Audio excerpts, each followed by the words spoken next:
আরামের তরে ভালোবাসো যদি শীতল গাছের ছায়া,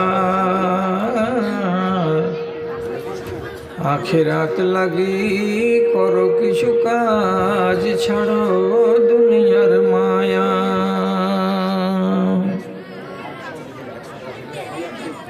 প্রভুর শরণে ক্ষয় করে দাও তোমার দেহ আর মন,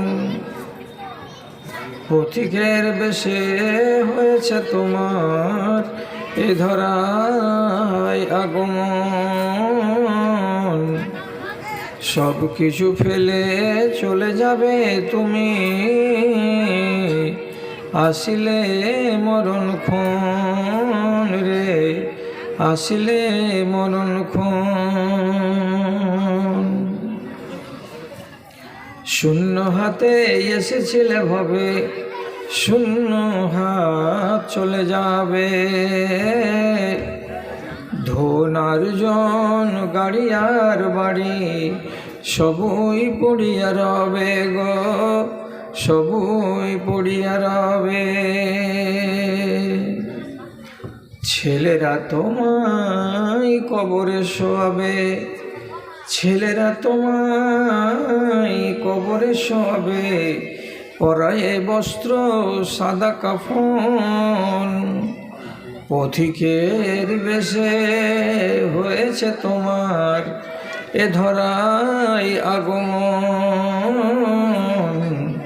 সব কিছু ফেলে চলে যাবে তুমি, আসিলে মরণক্ষণ রে, আসিলে মরণক্ষণ।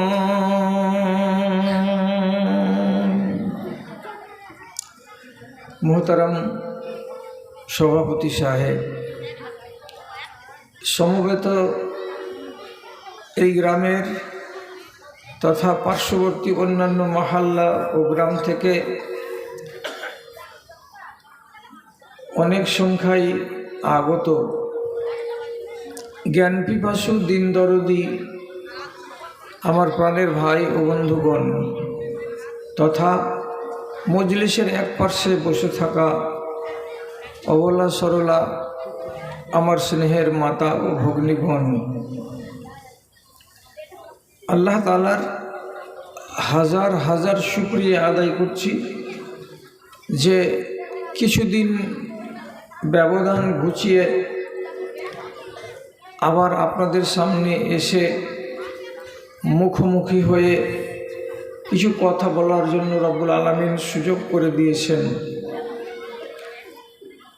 আপনি নেক নিয়তে এসেছেন যে কিছু শুনবেন, আমিও নিয়ত করে এসেছি যে কিছু বলবো। আমাদের মাইকমান কোন দিকে আসে রে? বারে বারে মাইকটাকে ঘাঁটছো নাকি? মাইকমান এত ঘাঁটছো কেন গো মাইকটাকে গো?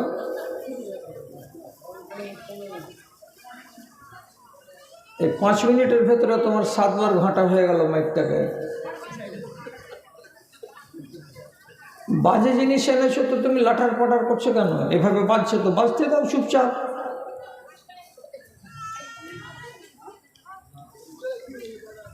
আপনার নিয়ত যেমন সুন্দর আছে, পরিষ্কার আছে, আপনি শুনবার মানসিকতা নিয়ে এসেছেন, ঠিক তেমনি আমি আপনার সামনে কিছু শোনাবার মানসিকতা নিয়ে এসেছি।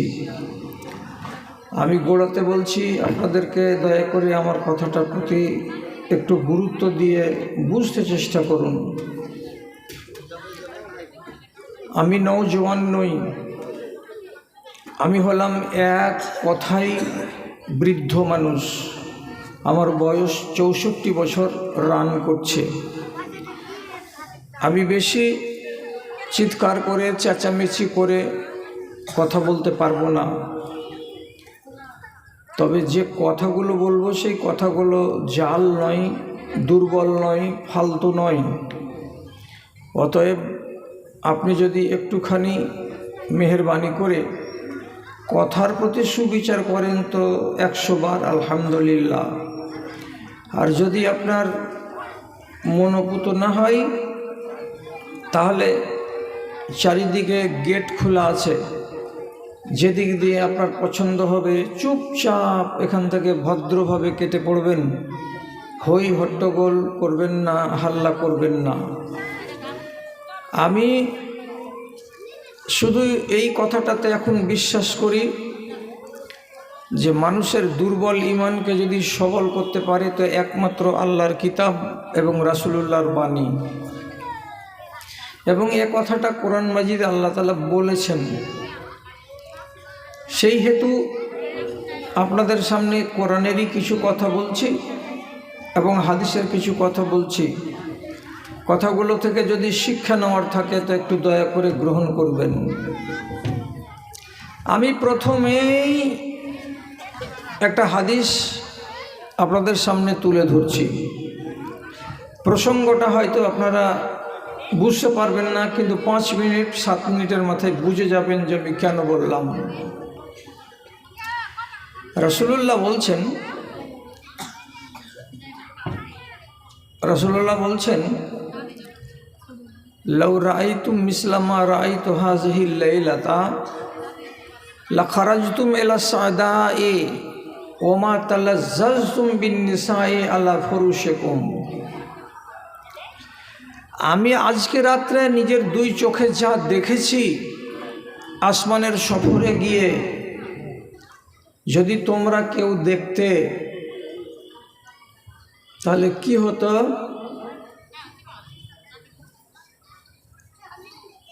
ভুতুড়ির মায়া লোক বদলে গেছো নাকি? এই ভুতুড়ির মায়া লোক, চলন কি আগের থেকে কিছুটা খারাপ হয়ে গেছে নাকি?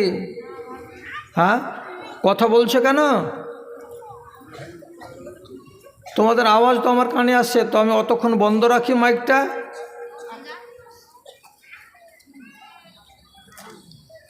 আমি যে দৃশ্যটা দেখেছি আসমানের সফরে গিয়ে, যদি তোমরা কেউ দেখতে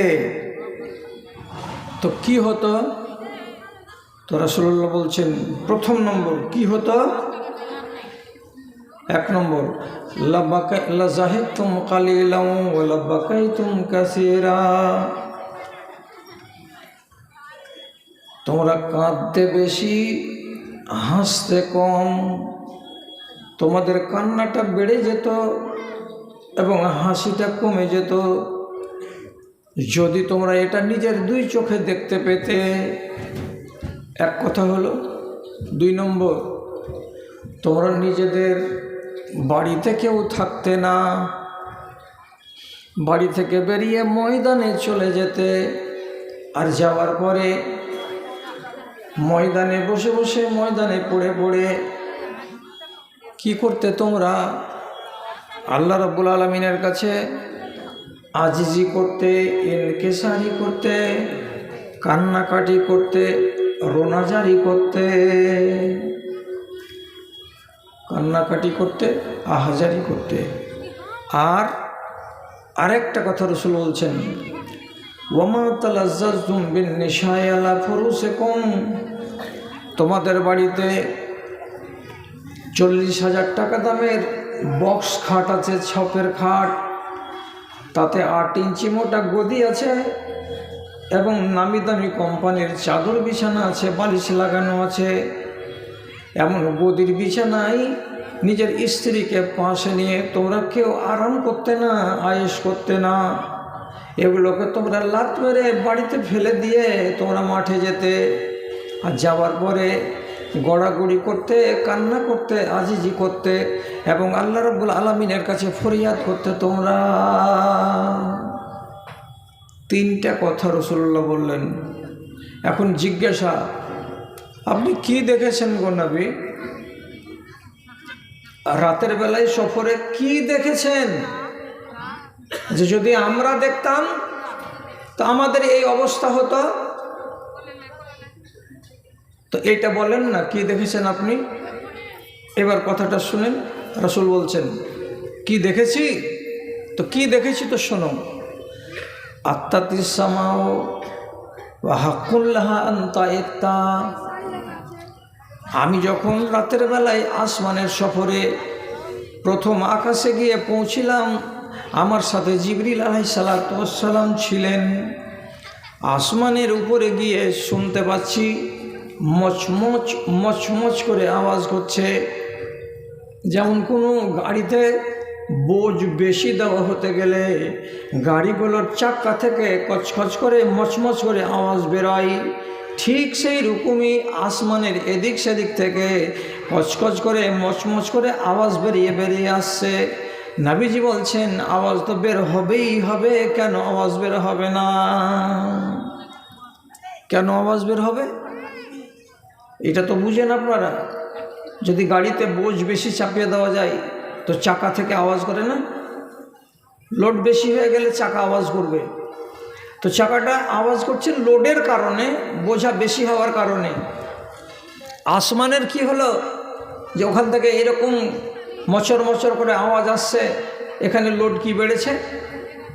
রাসূলুল্লাহ বলছেন মা ফিহা মাউযা কাদামিন ইল্লা বিহা জাবাহাতুন সাজিদাতুন লিল্লাহি। আমি আসমানের সফরে গিয়ে প্রথম আকাশে যখন দেখলাম, চোখ দিয়ে তাকালাম, তো ডান দিকে যত দূর নজর যাচ্ছে, বাম দিকে যত দূর নজর যাচ্ছে, পিছন দিকে যত দূর চোখ যাচ্ছে, সামনের দিকে যত দূর চোখ যাচ্ছে, শুধু চারিদিকে সাদা কাপড় যেন পরে আছে, আর কে যেন অগণিত অসংখ্য মাত্রায় সাজদায় পড়ে আছে, জমিনে মাথাটাকে টেকে দিয়ে আছে। পা রাখার জন্য 4 ইঞ্চি জায়গা পাওয়া যায় না, 6 ইঞ্চি জায়গা ফাঁকা পাওয়া যায় না। যেই জায়গাটাতে গিয়ে নিজের পাখানাকে রাখবো, এতটুকু জায়গা সারাটা আসমানের কোনো জায়গায় ফাঁকা পাওয়া যায় না। সব ময়দান মাঠ সেজদায় ভরে রেখেছে। সাদা পোশাকধারী দেখে লাগছে কে মানুষের মতো সাজদাতে পড়ে পড়ে আল্লাহ তাআলাকে ডাকছে। এরা কারা? এক কথায় উত্তর হলো এরা আল্লাহর ফেরেশতারা। সব সিজদাতে পড়ে আছে। তো সিজদায় এরা পড়ে আছে, তো এতে এতটি ভাবনার কথা কি আছে বাবা?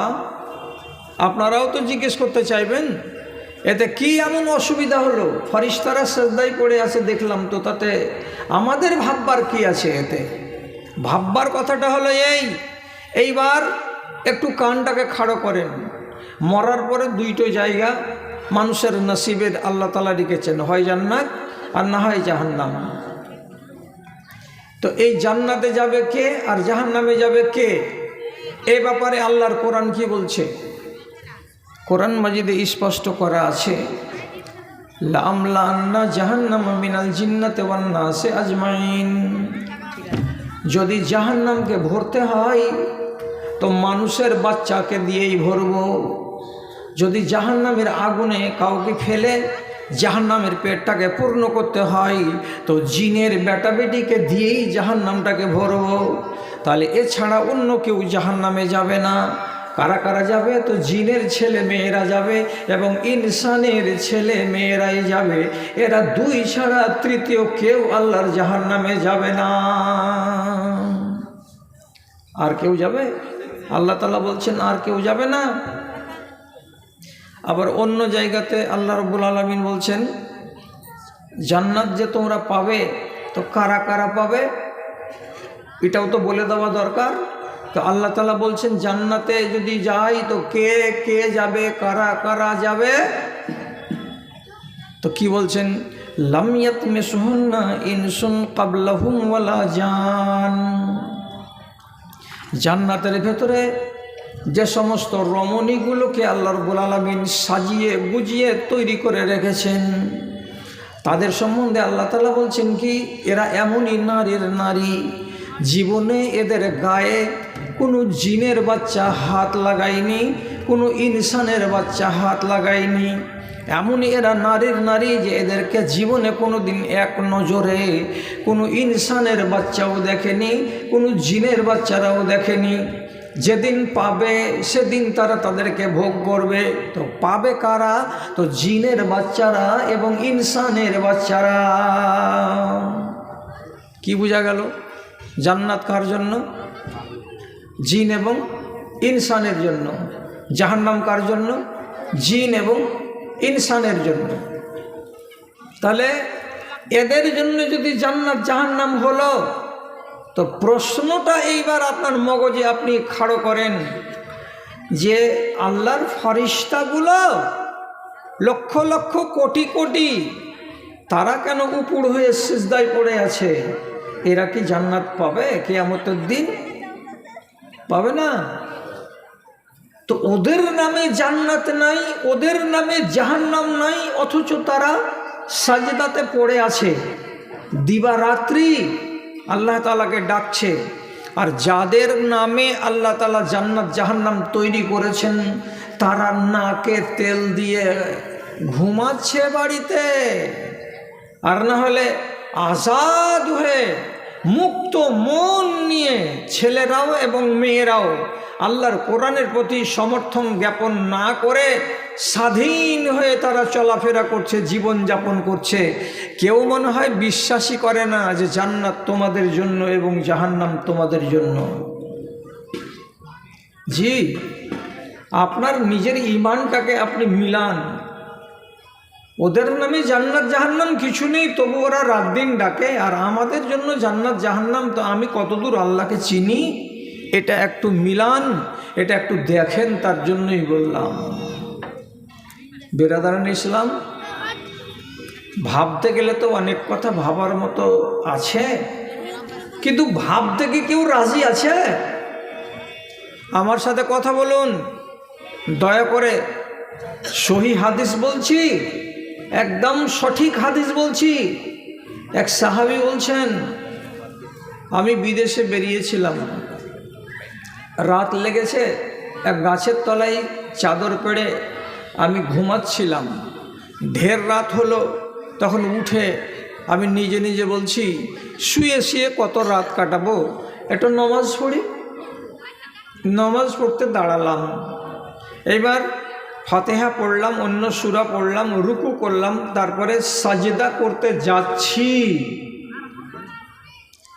সাজদাতে মাথাটাকে জমিনে লাগাবো, ঠিক এরকমই সময় আমি কি দেখছি, রায়তু শাজারাতা সাজিদাতান লিল্লাহি। আমি যে গাছের তলায় নামাজ শুরু করেছিলাম, সেই গাছটাই আমার জমিনে কপালখানা যাওয়ার আগেই সম্পূর্ণ গাছটা কাত হয়ে জমিনে পড়ে গেছে সাজদায়।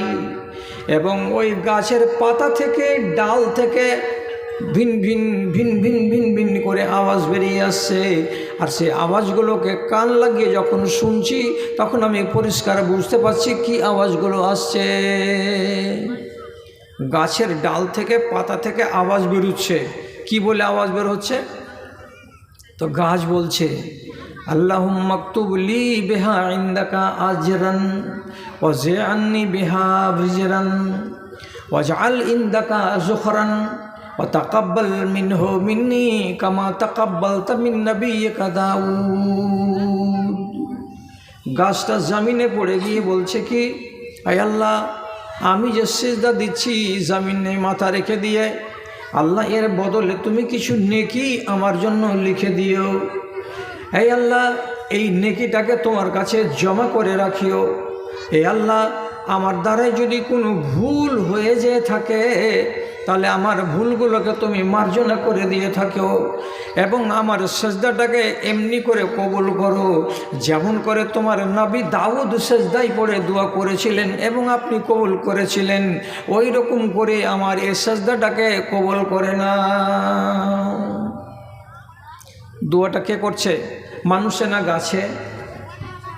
মানুষে না গাছে? গাছে। এত সুন্দর গাছে যদি দোয়া করে, আর সে যদি সাজদাতে পড়ে পড়ে আল্লাহ তাআলার কাছে দোয়া করে, তাহলে আপনার মুখ থেকে একটু আওয়াজ বাহির হবে কি? আওয়াজ বের করেন। জিজ্ঞাসা করছি, যে গাছ সাজদা দিয়েছে, দোয়া পড়েছে, আবার এই দোয়াটাকে রসুলুল্লাহ যখন শুনতে পেলেন ওই সাহাবীর মুখ থেকে, তখন তিনি নিজে রাতের বেলায় নমাজে এই দোয়াটাই পড়লেন। তাহলে কত ভালো দোয়া। এবার আপনাকে জিজ্ঞেস করছি, যে গাছটা এত মিষ্টি দোয়া বলেছে আর যে দোয়াটাকে রসুলুল্লাহ পছন্দ করেছেন, যে গাছটা আল্লাহর নামে সাজদা দিয়েছে, কিয়ামতের দিন এই গাছটা জান্নাতে যাবে? আপনার মন কি বলছে? গাছের জন্য কি আল্লাহর জান্নাত? না, ওরা তো জান্নাত পাবে না। তো তাহলেও সে আল্লাহকে চিনতে গিয়ে জমিনে মাথা ফেলে সেজদা দিচ্ছে। এর নামে জান্নাতও নাই, এদের নামে জাহান্নামও নাই। আর আমার নামে জান্নাত আছে, আমার নামে জাহান্নামও লেখা আছে, যেহেতু আমি আদমের বাচ্চা। তো আমার সেজদা কতটুকু বেড়েছে আর গাছের সেজদাটার সাথে তুলনা করে দেখার জন্য আমার সময় এসেছে না আসেনি? পাহাড় নদী গাছগাছালি, মরুসাগর পাক পাখালি, সব গাহে তার গান, শুধু গাহে না জিন পরি ইনসান রে, শুধু গাহে না জিন পরি ইনসান। ফুলের মধু এত যে মিষ্টি, কে করেছে এসব সৃষ্টি, বলো তো কাহার দান, শুধু গাহে না জিনপুরি ইনসান রে, শুধু গাহে না জিনপুরি ইনসান। দুঃখের কথা, যাদের নামে আল্লাহ রাব্বুল আলামিন এইসব আরামের বস্তু করেছে, তারা আজ দুনিয়াতে নাকে তেল দিয়ে ঘুমাচ্ছে। রব্বুল আলামিনের কাছে এটা আর তারা কামনা করছে না যে ইবাদতের মধ্য দিয়েই আমি আমার জান্নাতটাকে সুনিশ্চিত করে নেব। কেউ ভাবে না। দাদারা, কিছু কথা শুনুন, বেশি রাত হয়ে যায়নি। নবী দাউদ এক গাছের তলায় আরাম করতে বসেছিলেন। হঠাৎ করে যে জায়গাতে তিনি আরাম করছেন সেখানে একটা রাঙি পিঁপড়া এসে পায়ে কামড় দিয়ে দিল। যেমনি পাটাকে কামড়ে দেয়া, বিষ লাগলো, মনটাতে কষ্ট হলো। তখন নবী দাউদ করলেন কি, একটা খাদেমকে ডেকে বলছেন, এতটি কাঁড়ি অন্তরে বাবা, পুয়াল নিয়ে আইতো। এতটি পুয়াল নিয়ে এসে ওই জায়গাটাতে সবটিকে ছিটিয়ে দেওয়া গেল। দেওয়ার পরে দিয়াশালার কাঠি মেরে দিয়ে আগুন লাগিয়ে দিল। যেমন আগুন লাগিয়ে দেওয়া, ওই গাছের তলায় 10-12 হাত জায়গার ভেতরে যতটি পিপিলিকা ছিল, সমস্ত পিপিলিকাটি এক নিমেষের ভেতরে পুড়ে শেষ হয়ে গেল, একটাও বাঁচল না। সাথে সাথে আল্লাহ রাব্বুল আলামিন নবী দাউদের কাছে শোকজের নোটিশ পাঠিয়ে জিজ্ঞাসা করে দিলেন। কি বলছেন? লাকাদ আহারাক্তা কওমান ইউসাব্বিহুনা বিহামদি রাব্বিহিম। হে আমার নবী দাউদ, এই যে এক্ষুনি 5 মিনিট আগে এই গাছের তলায় এই কটা পুয়ালকে ছিটিয়ে দেওয়ার পরে তুমি কাঠি মেরে আগুন লাগিয়ে দিলে, যার কারণে 2000, 3000, 4000 পিপিলিকা সাথে সাথে মরে নিমেষে শেষ হয়ে গেল। এরা তো শুধু পিপিলিকা নয়, এরা এই গাছের তলায় এই মাঠে চড়ে বেড়াচ্ছিল এবং তারা আমার নামে তাসবিহ বয়ান করছিল। এরা ওদের ভাষায় বলছিল, আমি ওদের ভাষাগুলোকে বুঝছিলাম। আর তুমি যখন জ্বালিয়ে দিলে, পুড়িয়ে দিলে, তখন 1000 পিপিলিকা 2000 পিপিলিকার মুখ থেকে আমার নামে তসবিহ পড়া বন্ধ হয়ে গেল। এই খেসারতটা কে দিবে? আমাকে জবাব দাও। কথা বুঝতে পারলেন? নবী দাউদ লাজবাব হয়ে গেলেন। শেষে বাড়ি গিয়ে আল্লাহর কাছে খাকসারি প্রকাশ করে সেজদাতে পড়লেন। পড়ে কেঁদে কেঁদে কেঁদে কেঁদে দোয়া করতে লাগলেন, পরওয়ারদিগার, আমি তো জানি না যে পিঁপড়াগুলো তোমার তাসবিহ বয়ান করে, নাহলে আমি আগুন জ্বালাতাম না। আমি আপনাকে কেন বললাম এইটা? এই জন্য বললাম যে রব্বুল আলামিন পৃথিবীর কোনো প্রাণীর জন্য জান্নাত তৈরি করেননি, কোনো গাছগাছালার জন্য জান্নাত তৈরি করেননি, কোনো একজন ফেরেশতার জন্য আল্লাহ রাব্বুল আলামিন জান্নাত তৈরি করেননি। করেছেন কার জন্য? তো আমার এবং আপনার জন্য। এত কিছু করার পর আপনি কতটুকু আপনার রবের সঙ্গে সম্পর্ক রাখতে পেরেছেন, এটা হলো আজকে দেখার বিষয়। দাদারা আমার কথার দিকে একটু দয়া করে খেয়াল করুন। কিয়ামতের দিন যেদিন দাড়িপাল্লা খাড়া হবে, তখন জিজ্ঞেস করবে একদল ফেরেশতা, আল্লাহ এই দাড়িপাল্লা কেন খাড়ো করলেন? তো রব্বুল আলামিন জবাব দিয়ে বলবেন, এখানে আমি আমার বান্দাদের আমলকে ওজন করব, তার জন্য দাড়িপাল্লা খাড়ো করলাম। তখন একগুলো ফেরেশতা সেজদা থেকে মাথা উঠাবে। আল্লাহ তাআলা অর্ডার করবেন, মাথা উঠাও, ও ফেরেশতারা মাথা উঠাও। মাথা উঠাবে। এরা কতদিন ধরে সিজদাতে পড়েছিল? হাদিসের ভেতরে লেখা আছে, যেদিন আল্লাহ তাআলা ওকে তৈরি করেছেন সেই দিনই তাকে তৈরি করার পরে আদেশ করেছেন তুমি সিজদাতে পড়ে যাও। সেই দিন সিজদাতে পড়েছে, আর পড়ে সিজদাতে আল্লাহ রাব্বুল আলামিনের তাসবিহ পড়ে যাচ্ছে পড়ে যাচ্ছে পড়ে যাচ্ছে। কতদিন ধরে পড়ে যাবে? কম করে যদি বলি, হাদিসটা যখন নবীজির মুখ থেকে শুনেছি তখন থেকে যদি হিসেব করি 1450 বছর হয়ে গেল। আরও যদি 1000 বছর কিয়ামত না হয়, তারপরে যদি কিয়ামত হয়, তাহলে আল্লাহর ওই ফেরেশতাটা কতদিন সিজদাতে থেকেছে? 2400 বছর, মানে 2400 বছর ধরে সিজদাতে পড়ে রয়েছে। একটা নয়, দুটা নয়, চারটা নয়, শত শত ফেরেশতা এরা সিজদায় পড়ে আছে। মাথাটা উঠাবে কবে? তো কিয়ামতের দিন যখন দাড়িপাল্লা খাড়ো হবে সেই দিন। তারপরে সে আবার আল্লাহ তাআলার সামনে আরজি জানিয়ে বলবে, আবাদনাকা মা আবাদনাকা হাক্কা ইবাদাতিকা। হে আল্লাহ রাব্বুল আলামিন, 2500 বছর ধরে আমরা সাজদা করলাম, পড়ে থাকলাম মাটিতে, কিন্তু তোমার যেমন করে ইবাদত করার ছিল ওই রকম করে মন ভরে তোমার ইবাদত করে দিতে পারলাম না। আল্লাহ তুমি খুশি হতে পারলে কি পারলে না? আল্লাহজি 2500 বছর ধরে সিজদাতে পড়ে থাকার পরেও আল্লাহ তাআলার সামনে কি বলছে? তোমার মন ভরল জি আল্লাহ, মনে হয় তোমার মন খুশি হলো না মালিক, তোমাকে মনে হয় রাজি করতে পারলাম না এ সিজদা দিয়ে। কেন বললাম ভূতনির লোক? আপনি কটা সাজদা দেন সারাটা 24 ঘন্টাতে? আঙুল গুনেছেন কি? গুনেননি। সারা দিনে রাতে একটা মানুষ 17 রাকাত ফরজ নামাজ পড়ে আর 12 রাকাত সুন্নাতে মুআক্কাদা পড়ে, তো হয় টোটাল 29 রাকাত। আর 1 রাকাত বেতরের নামাজ পড়ে, তো টোটাল হয় 30 রাকাত। 30 রাকাত নামাজে কটা সাজদা হয়? 60খানা সাজদা হয়।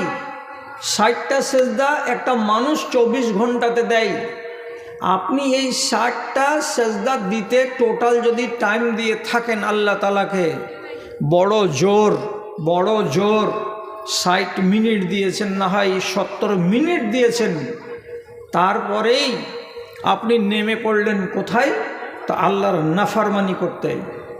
ঈমান গেল না থাকলো এটা আর আপনি ভাবতে গেলেন না, দুনিয়াদারিতে নেমে পড়লেন।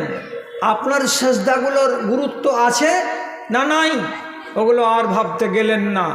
আপনি মনে মনে ভাবলেন কি যে আল্লাহ তাআলাকে 30 রাকাত নামাজ পড়ে দিয়ে দিয়েছি, আর ভাববার কি আছে?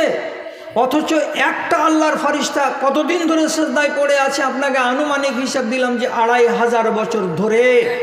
তারপর উঠে গিয়ে বলছে আল্লাহ তোমাকে খুশি করতে পারলাম কি পারলাম না? আপনার এরকম চেতনা মনের ভেতরে জেগেছে কোনোদিন যে আমরা কেমন ইবাদত করছি আল্লাহ তাআলাকে? বরং আপনি করছেন কি আল্লাহর সাথে লড়াই। মায়েরা কি করছে? তো আল্লাহর সঙ্গে লড়াই। কি করে লড়াই করছেন? একটা একটা করে যদি গুনিয়ে দিই তো যতটি মহিলা এখানে বসে আছে শতকরা 90টা মহিলা ধরা পড়ে যাবে কিসে? তো অপরাধে। আর শতকরা 95টা পুরুষ ধরা পড়ে যাবে কিসে? তো অপরাধে। অপরাধী কেন অপরাধী জড়ালাম? আপনারা বলবেন কি করে তুমি ধরাবা, আমরা অপরাধী সাব্যস্ত করতে পারবা, বলো তো দেখি। তো দেখাচ্ছি, আমার নজর দিয়ে নয়, আমার মুখ দিয়ে বলছি। দেখেছেন তাকে সাহাবায়ে কেরাম। এই এই সাধারণ নেই, ওয়াজ শোনার মনে হয় নিয়ত নেই নাকি? মাছ বেচতে এসেছিলে নাকি বাড়ি থেকে? তোমার মুখ পশ্চিম দিকে কেন? এদিকে মুখ করে তুমি শুনতে পারো না? কষ্ট যদি হয়তো বাড়ি যাও না, জেগে কেন আছো? গতকালকে ডালখোলার কাছে রহাটপুর মাদ্রাসাতে জালসা ছিল, তো 7,500 বেটি ছেলে ছিল একটা বিশাল বড় মাঠে। 1.25 ঘন্টা বয়ান রাখলাম, তো একটা বেটি ছেলে এদিক ওদিক করলো না। এরকম চলন কেন? ভেদার ভেদার ভেদার ভেদার ভেদার ভেদার করে চলে যাচ্ছে। খাসলত যাই ধুলে আর ইল্লত যাই মূলে। ভাই কথা শুনেন, আব্দুল্লাহ বিন উমর বলছেন, আমার কথা নয়, আব্দুল্লাহ বিন উমর বলছেন একটা দিন আসছে, হাদিস কি, লা ইয়াতিয়ান্না আলান নাসি জামানুন ইয়াখরুজুনা মিন সলাতিল ফজরে ওয়া লাইসা ফীহিম মুমিনুন। একটা সময় আসছে, সেই সময় দেখতে পাবে জুমা মসজিদ থেকে 50টা লোক ফজরের নামাজ পড়ে বের হলো, বাইরে দাঁড়িয়ে আছে, কেউ রাস্তায়, কেউ বারান্দায়, কেউ মসজিদের সামনে। কতটি লোক? তো 50টা লোক। সাহাবী আব্দুল্লাহ বিন উমর বলছেন, তোমরা দেখতে পেলে যে ফজরের নামাজ পড়ে তারা বাইরে খাড়া আছে, কিন্তু তিনি বলছেন লাইসা ফীহিম মুমিনুন, একটাও লোকগুলো মুমিন নয়, একটাও লোক এদের ভেতরে মুমিন নয়। হাজিবা আব্দুল্লাহ বিন উমরের চোখ দিয়ে কি দেখেছিলেন? লোকটি ফজরের নামাজ পড়ে বাইরে খাড়া হয়েছে, তো বলছি একটাও মুমিন নয় এরা। তা কেন মুমিন নয়? তাহলে এরা কি? এরা কি তাহলে? তিনি বলছেন এরা হলো মুসলমান, এরা মুমিন নয়। মুসলমান কাকে বলে? যদি জীবনে একবার বলে দেয় লা ইলাহা ইল্লাল্লাহ, তাহলে সে লোকটা হলো মুসলমান। লোকটা যদি নামাজও পড়ে আর ছেড়েও দেয়, তাহলে এই লোকটা হলো মুসলমান। লোকটা রোজা করে কিন্তু হয়তো নামাজ পড়ে না, এই লোকটার নাম হলো মুসলমান। এই লোকটা নামাজ পড়ে আর রোজাও করে কিন্তু অসুর বাহির করে না, এর নাম হলো মুসলমান। এই মেয়ে ছেলেটির নামাজ পড়ে রোজা করে কিন্তু পর্দা করে না, এই মেয়েটির নাম হলো মুসলমান। এই মেয়ে ছেলেটি পর্দা করে বটে কিন্তু ঘরের ভেতরে সারা দিন সারা রাত টিভি চালাই, এই মেয়ে ছেলেটি মুমিন নয়, এই মেয়ে ছেলেটি মুসলমান। এই মেয়ে ছেলেটি পর্দা করে ঠিক আছে কিন্তু নামাজ ঠিক করে পড়ে না, তাহলে এই মেয়ে ছেলেটি হলো মুসলমান। এরা হলো মুসলমান। মুমিন পেলাম না। মুমিন কাকে বলা যায়? মুসলমান কাকে বলা যায়? আল্লাহ তাআলা যতটি কাজে নিষেধ করেছেন আপনাকে, আপনি নিষেধে পা দিবেন না। আর যতটি কাজ আল্লাহ তাআলা আপনাকে হুকুম করেছেন এটিকে আপনি ছাড়বেন না, এ মানুষটাকে বলা হয় মুমিন। কথা বুঝে গেল? যদি বুঝে যেয়ে থাকেন, একটা যদি অন্যায় কাজ আপনার দ্বারাই হয় তাহলে আপনার নাম মুমিন নয়, আপনি মুসলমান। আপনি ওখান থেকে আওয়াজ দিয়ে বলবেন ধর মুসলমান হলো তো কি জান্নাত তো পাবো। লেখেন খাতা কলম খুলে, আর না লিখতে পারলে মগজের এখানে কান দিয়ে ঢুকিলেন। কথাটা ভালো করে বলছি, কেউ যদি মুসলমান হয়ে কবরে যায়, আল্লাহর কসম খেয়ে বলছি সে লোকটা কিয়ামতের দিন প্রথমে আল্লাহর জান্নাতে যাবে না, প্রথমে আল্লাহর জান্নাতে যাবে না। আগে 6 মাস 1 মাস 1 বছর কিংবা 8 মাস আল্লাহর জাহান্নামে জ্বলবে, আর জ্বলার পরে সাজাটা শেষ হওয়ার পর সে আল্লাহর জান্নাতের মুখ দেখবে। আর যারা মুমিন হয়ে মরবে, যারা মুমিন হয়ে মরবে, তারা মরার পরে কিয়ামতের দিন সরাসরি আল্লাহর জান্নাতে যাবে। এরা জীবনে কোনো দিন জাহান্নামের মুখ দেখবে না। মুমিন মরে সরাসরি জান্নাত, মুসলমান মরে আগে জাহান্নাম তারপরে জান্নাত। বুঝা গেল? রাত বেশি হয়নি, 12টা বাজতে যাচ্ছে, এখন ঘুম ধরে গেছে আপনাকে। কথাটা বুঝতে চেষ্টা করেন। আব্দুল্লাহ বিন উমর কি বললেন? 50টা লোক ফজরের নামাজ পড়ে বেরিয়েছে সকালবেলায়, এদের ভেতরে একটাও মুমিন নাই। কেন গো? আঙুলে গুনেন, এখান থেকে শুরু করবো, ডাহিন দিকে পৌঁছে দিব। কেন এরা মুমিন নয়? 1 নম্বর, এই যে দেখতে পাচ্ছ এখানে ফুল প্যান্ট পরে ছেলেটা দাঁড়িয়ে আছে, আজকে ফজরের নামাজ পড়ে আসলো। তুমি মনে মনে বলবা যে ছেলেটা মুমিন, কিন্তু কসম আল্লাহর, ওই মসজিদ থেকে বেরিয়ে যাওয়ার পরে যেমনি বাইরে রোডে পা দিবে, সাথে সাথে তিরাঙ্গার প্যাকেটকে খুলে জর্দার সঙ্গে মিশিয়ে মুখে ভরে সারাদিন ক্যাচার ক্যাচার করে চিবিয়ে বেড়াবে। এই ছেলেটাকে আরবিতে বলা হয়, বাংলাতে বলা হয় হারামখোর। যে হারাম খায় সে মুমিন নয়। গেলি রসতলে কয়টা পাওয়া গেল এরকম তিরাঙ্গাখোর? 4টা। আর একজনের পকেটে এমনি করে খালি লাড়ছে, আর একলা একলাই মনে মনে করছে খায়নি তো আছে, কিন্তু চুন আছে কি না? হ্যাঁ, চুন লাগছে, ধার চাইতে হবে কারি কাছে। যারা এরকম করে নামাজ পড়ে বেরিয়ে এসে রোডে হাতের তেলে তেমনি এমনি করে কচলাই, গাইল মনে করিয়েন না, এটা আপনাকে আমি বাপ বলছি, এটাকে গাল মনে করিয়েন না, এটা শব্দ। যারা এই জিনিসটা খায় এরা হারামখোর, হারাম খায়। যে হারাম খায় সে মুমিন নয়, এটা হলো মুসলমান। 10টা গেল। এদিককার 4-5টাকে বলছে, এই তোরা কোন দেশে দোষী? বলছে এই বছর আমার বাড়িতে 50 মণ গম ঢুকেছে, আমি ফসল পেয়েছি গম। কতটিতে? 50 মণ।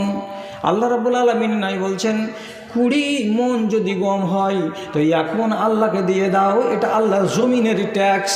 অতএব তোমার 50 মণ হয়েছে, হিসাবে পড়ছে 2.5 মণ, এটা তুমি আল্লাহর নামে বের করে দাও, এটার নাম হলো ওশর। তো শতকরা এখানে দেখতে পাওয়া গেল যে 10 জন লোককে এমন পেলাম যে গলিতে একটা ছোট্ট কুঁঠি আছে, ওতে 20 কেজি গম বের করে রেখে দিয়েছে। আর দেওয়ার পরে বিবিকে যে বলছে, আদরের মারে যতটি ওশরের গম হয় বাহিরে কুঁঠিতে রাখা আছে, ওইখান থেকে ফকিরকে দিবি, ওইখান থেকে ইয়াতিমকে দিবি, ওইখান থেকে ভূতনি মাদ্রাসাকে দিবি, ওখান থেকে ভাদু মাদ্রাসাকে দিবি। তাহলে 20 কেজি গম কয় জায়গাতে দেওয়া যায়?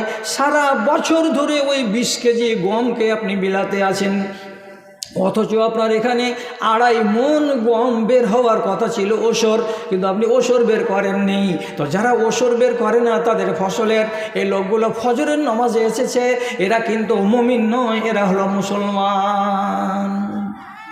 এখানে 4টা লোক দেখে তো শেকেল ভালো লাগছে খুব গো, এর আগে কেন মুমিন বলা হলো না?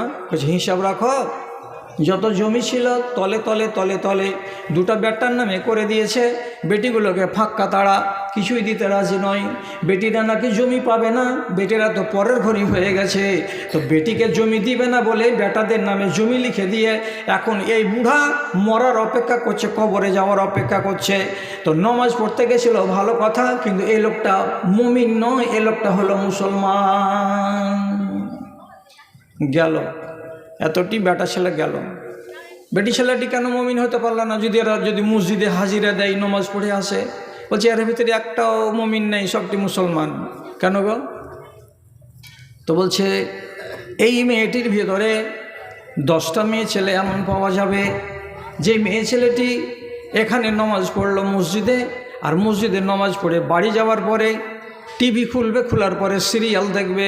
সিরিয়াল যদি না দেখে তো ওর দানা হজম হবে না।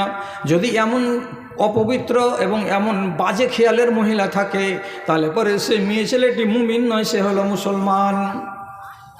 এর ভিতরে 10টা মেয়ে ছেলে এমন পাওয়া গেল যারা নমাজ পড়ে বটে, কিন্তু যদি এখানে মোড়ের বাড়ি ভোজ থাকে, ভোজ খেতে যাওয়ার জন্য যখন বাড়ি থেকে বেরোয় তখন তার মুখ ঢাকা থাকে না, তার হাতগুলো খোলা থাকে, তার চেহারাটাকে সম্পূর্ণ খুলে রেখে দিয়ে মানুষের সামনে ড্যাং ড্যাং করে হেঁটে হেঁটে ভোজ বাড়িতে চলে যায়। আজনাবি মানুষের সামনে প্যান্ডেলে বসে লোকমা তুলে তুলে মুখের ভেতরে লোকমা পড়ে, অথচ তাকে একটুও লজ্জা লাগে না। এমন বেটি ছেলে যদি থাকে তো সেই মেয়ে ছেলেটি মুমিন নয়, সেটা হলো মুসলমান। গেল গুটি। আর কতটি? এই মজলিসে 12-14টা মেয়ে ছেলে এমন আছে, যদি তার নিজের চাচাতো ভাইয়ের বিয়ে লাগে তো এখান থেকে বিয়েটা যাবে কোথায়? তো রতুয়া। এত দূর জায়গা যাবে আর আসবে বরযাত্রীর বেশে বেটা ছেলেরা। বরযাত্রী যাওয়া হলো হারাম, বরযাত্রী যাওয়া হাদিস সম্মত নয়। তথাপি বেটা ছেলেরা যাবে, কিন্তু সাথে সাথে 15 থেকে 20টা মেয়ে ছেলে সাজবে। ওরা যদি না যায় তো পেটের ভাত হজম হবে না। আর যে কটা মেয়ে ছেলে সে যে বরযাত্রী যাবে তারা সবটি যুবতী যাবে। একটাও মেয়ে ছেলে তারা মাথাতে কাপড় দিবে না। শরীরে যে পোশাকটা লাগানো আছে সে পোশাকটা পর্দার পোশাক নয়। এত এলোমেলো পোশাক, এত পাতলা কাপড়ের পোশাক, তার শরীরটা আধা আধা দেখা যায়, মাথার চুল দেখা যায়, গলা দেখা যায়, তার যৌবনটা কত পরিমাণের সেটাও বুঝতে পারা যায়। তো কোনো নারী যদি মুসলমান ঘরের মেয়ে হয়, হওয়ার পরে সে যদি পর্দাকে বিশ্বাস না করে, বেপর্দা হয়ে পরের বাড়ি চলে যায় বরযাত্রী সেজে, মেয়ে ছেলেটি নমাজ পড়তে গেলেও সেটা মুমিন বেটি ছেলে নয়, এটা হলো মুসলমান মেয়ে ছেলে। ইবনে আব্দুল্লাহ বিন উমর বলছেন 50টা লোক নমাজ পড়লো তো কেউ মুসলমান মুমিন নয়, সবটি মুসলমান। আচ্ছা, আপনাদের তো মনে ভিতরে ভিতরে রাগ লাগছে যে হ্যাঁ তোরা কি দুনিয়াতে চ্যাংড়া মুলবি গাল্লা পাইস না যারা একটু গরম গরম ওয়াজ করে দিবে? তো তোমার ইমানে যে পোকা লেগে গেল তো পোকাটা ছুটিয়ে নিবে না, খালি গরম গরম ওয়াজ লিবা, সত্যানাশ হয়ে যাবে। হারামের ওয়াজ শুনে শুনে শুনে শুনে চুল দাড়ি পেকে গেল, আজ পর্যন্ত মদ ছাড়তে পারলা না। কিসের জন্য বলছো নিজেকে মুমিন? আজ পর্যন্ত সুদ ছাড়তে পারলা না, কিসের জন্য বলছো নিজেকে মুমিন? আজ পর্যন্ত ব্যভিচার দেশের মাটিতে বন্ধ হলো না, কেন বলছো মুমিন? মুমিন বলার অধিকারটা কোথায় পেলে? সঠিক কথা হলো এটাই, মুসলমান আজকের জামানায় নিজের ইমানকে নিয়ে মূল্যায়ন করে না, আমার ইমানটা ঠিক আছে না নাই। জি, কার উদাহরণ দিব? আমি একটা নারীর হাদিস বলছি। কি নারীর হাদিস? একটা মেয়ে ছেলে এলো আম্মা আয়েশার কাছে, এসে বলছে, কি বলছে? ইশতাকাত ইলা আয়েশাতা আন কাসাওয়াতি কালবিহা। মা আয়েশাকে বলছে, আম্মা জান, আমি একটা মেয়ে ছেলে মানুষ, আমার দিলটা বড় কড়া, আমার দিলটা বড় শক্ত। আমার বাড়ির সামনে যদি একটা 80 বছরের ফকিন্নিকে দেখতে পাই তো আমার দিল নরম হয় না। আমি যদি একটা কানা মানুষকে দেখতে পাই যে হোঁচট খেয়ে খেয়ে পড়ে যাচ্ছে, আমার দিল নরম হয় না। আমার দরজাতে যদি কোনো একটা ন্যাংরা মানুষ এসে টাকা চাই, মাগে দে তো 3 দিন থেকে খানা খাইনি, আমার দিল নরম হয় না। আমার দিলটাকে আল্লাহ রাব্বুল আলামিন এত কড়া করে দিয়েছেন, চিন্তাটা কি? তো মেয়ে ছেলেটি বলছে, এত কড়া অন্তর নিয়ে যদি বাঁচি তাহলে পরে মরার পরে কবরে যাব, তো এই কড়া অন্তর নিয়ে আল্লাহ রাব্বুল আলামিনের কাছে নাজাত পাবো কি পাবো না? আমার ইমানটা ঠিক হয়ে থাকলো কি থাকলো না, তার জন্য আপনার কাছে এসেছি। কেমন করতে গেলে আমার ইমানটা সলিড হয়ে থাকবে আর আমার দিলটা নরম হবে? আম্মা জান, আপনি আমাকে বলে দেন। মনে চিন্তা নেই আর এরকম দিল নিয়ে যদি বেঁচে থাকি তাহলে মনে হয় ভবিষ্যৎ ভালো হবে না। ইমান নিয়ে ভাবনা। মা আয়েশা শুনলেন, শোনার পরে তখন বলছেন, তোমার অন্তর কড়া, কড়া অন্তরের ওষুধ খুঁজে বেড়াচ্ছ, তো আমি তো অত কিছু বলতে পারবো না, তবে একটা কথা তোমাকে বলছি, যদি পারো তো কাজ হতে পারে, আশা করা যায়। কি করতে হবে? মা আয়েশা বলছেন, আকসেরি জিকরাল মাউতে, আজ থেকে বাড়ি যাও, আর বাড়ি যাওয়ার পরে দিনে আর রাতে বেশি বেশি বেশি বেশি করে মরণকে স্মরণ করো, মরণকে ইয়াদ করো। তো মরণকে বেশি করে স্মরণ করতে গেলে তোমার পাষাণ দিলটা মোমের মতো নরম হয়ে যাবে। আর দিলটা যদি নরম হয়ে যায় তোমার ঈমানটা সলিড হয়ে যাবে, তোমার আখিরাত বরবাদ হবে না। মরণকে স্মরণ। আচ্ছা, মরণকে স্মরণ কেমন করে করতে হয়? আপনি আমার ওয়াজ শুনবেন, শোনার পরে কালকে থেকে বলবেন সকালবেলা 8টার সময় চোখ বন্ধ করে বললেন, হ্যাঁ একবার মরণকে স্মরণ করলাম। বেলা 11টার সময় বলবে মরণকে স্মরণ করলাম। বেলা 4টায় বলবে একবার মরণকে স্মরণ করলাম। এইভাবে মরণকে স্মরণ করলে দিল নরম হবে না। কেমন করে স্মরণ করতে হবে মরণকে? স্মরণ করার নীতি বলছি, কথার দিকে খেয়াল করেন। কোনো মানুষের দম বের হতে কাছে থেকে দেখেছেন কি কেউ? দেখেন, 2-4টা লোক দেখে, বেশিরভাগ মরে গেছে তখন খবর পায়, আর তারপরে মরা মুখ দেখে। দম যাচ্ছে এরকম দেখেছেন কি? দেখেননি? যদি দেখে থাকেন তাহলে আমার কথা শুনেন, কথাগুলোকে কাজে লাগাবেন। মরণ 2 রকমের হয়, একটা ভালো মরণ আর একটা মন্দ মরণ। আপনাকে মরণ বলে স্মরণ করতে বলছি কেন? দিল আপনি নরম হয়ে যাবে। কি দেখলেন মরণে? একটা লোক বলছে আমি মরণ দেখলাম আমার দাদির। কেমন মরণ দেখলে? তো বলছে মরবার কালে একবার করে চোখটা খুলে আসমানের দিকে দেখছে, আবার চোখটা বন্ধ হয়ে যাচ্ছে, আবার খুলছে, আসমানের দিকে তাকাচ্ছে। তো কোনো মানুষ যদি মরবার কালে চোখটাকে বারে বারে খুলে আর আসমানের দিকে তাকায়, তো একাধিকবার যদি চোখটাকে খুলে এবং আকাশের দিকে তাকায় আবার বন্ধ করে নেয়, তাহলে এই মরণটাকে ভালো মরণ বলে জানা হয়। একটা মানুষ যদি মরবার কালে ওর মুখটা আস্তে আস্তে করে নড়ে, কেমন হয়ে নড়ে কিছু যেন বলছে, আপনি যদি ওর পাশে বসে বসে একা একাই ধীরে ধীরে বলেন লা ইলাহা ইল্লাল্লাহ, লা ইলাহা ইল্লাল্লাহ, আর আপনার কথাটা শুনে শুনে এই লোকটা যদি মুখটাকে এমনি করে নড়ায়, মরবার কালে যদি মুখটা নড়ে, তার মুখ দিয়ে যদি জিকির বেরোয়, তো নবীজি বলছেন এই মরণটা হলো ভালো মরণ। আর একটা লোক কেমন? মরবার ঠিক 5 মিনিট আগে তার কপালটা ঘেমে গেল, এমন হয়ে ঘেমে গেল, কাজ করতে গেলে মানুষের কপাল যেমন ঘেমে যায়, ওই রকম কপালের চারিদিক দিয়ে ঘাম ছুটে গেল। আর ঘাম আসার 2 মিনিট 4 মিনিট 5 মিনিট পরে মানুষটা দুনিয়া ছেড়ে চলে গেল। তো রাসূল করিম সাল্লাল্লাহু আলাইহি সাল্লাম বলছেন কোনো মানুষের কপালে যদি ঘাম চলে আসে মরবার কালে, তাহলে জানতে হবে এই মরণটা হলো শুভ মরণ, এই মরণটা হলো ভালো মরণ। আর আপনি আর একটা লোকের কাছে মরণ দেখছেন কেমন? তো ওর পতিনরা, ওর মা বেটিরা বলছে মা গে, কহা গে মা, লা ইলাহা ইল্লাল্লাহ, লা ইলাহা ইল্লাল্লাহ। তো বল গে মা, এটা বলতে পাওয়া যাবে না। বলো জি বাপু, এটা বলতে পাওয়া যাবে না। আপনি শুধু ওর কানের কাছে গিয়ে নিজে নিজে বলেন আস্তে আস্তে করে লা ইলাহা ইল্লাল্লাহ। আপনার কথাটা শুনেই যদি সে বলতে পারে তো খুবই ভালো কথা। কিন্তু বেটি ছেলে জাত অত কথা জানে না, জানে যে মরবার কালে কলেমা পড়াতে হয়। তখন একটা বেটি মায়ের কানের কাছে যে বলছে মা গে একবার কহা লা ইলাহা ইল্লাল্লাহ।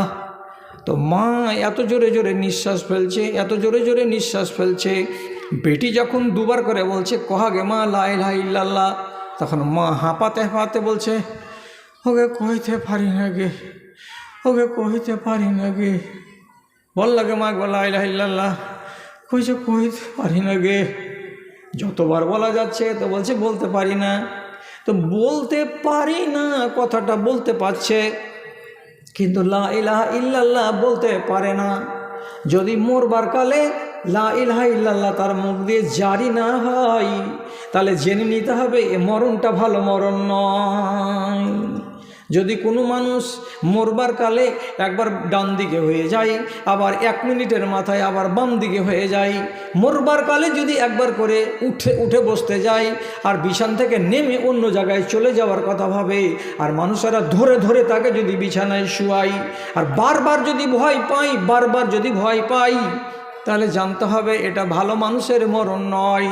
কোনো মানুষ যদি মরবার কালে হঠাৎ করে ছাদ থেকে পড়ে একটা শব্দ বের করতে পেল না, হঠাৎ করে মোটরসাইকেল ট্রাকের সঙ্গে আঘাত লেগে গেল, রোডে পড়ে গেল, জবান বন্ধ হয়ে গেল, একটা শব্দ বলতে পারল না, এইরকম হঠাৎ মরণ যদি কোনো মানুষের হয়, তো নবীজি বলছেন এটা ভালো মানুষের মরণ নয়।